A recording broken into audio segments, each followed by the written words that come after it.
L'heure de la réflexion sur les enjeux de gouvernance de proximité a sonné. Après 3 jours d'échange, l'atelier multi-acteurs sur la décentralisation et le développement local a pris fin le vendredi dernier.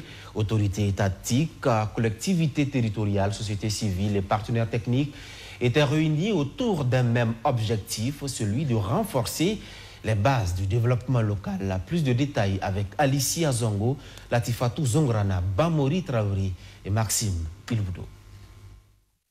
Organisé du 16 au 18 juillet 2025, l'atelier visait à renforcer la coopération entre les différents acteurs impliqués dans la mise en œuvre de la décentralisation au Burkina Faso.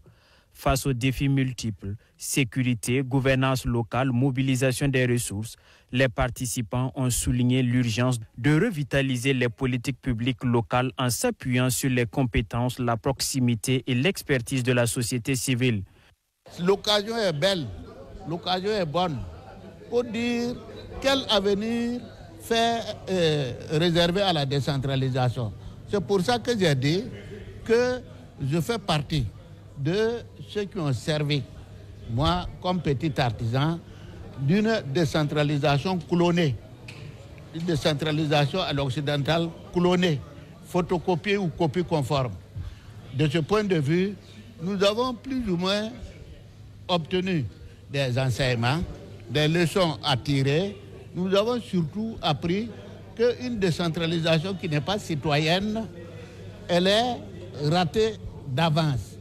Au terme des travaux, les participants ont formulé plusieurs recommandations en vue de renforcer les capacités des élus locaux et des organisations citoyennes, mais aussi et surtout l'institutionnalisation de cadres permanents de concertation entre État et société civile.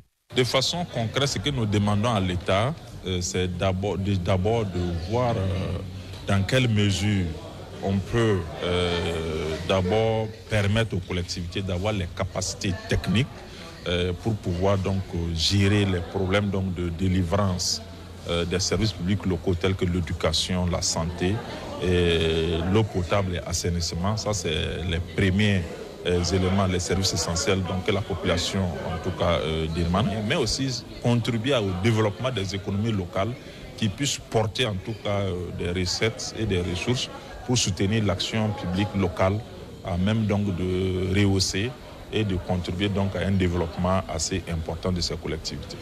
La clôture de l'atelier a été marquée par la signature symbolique d'un engagement commun entre les représentants de l'État, des collectivités et de la société civile.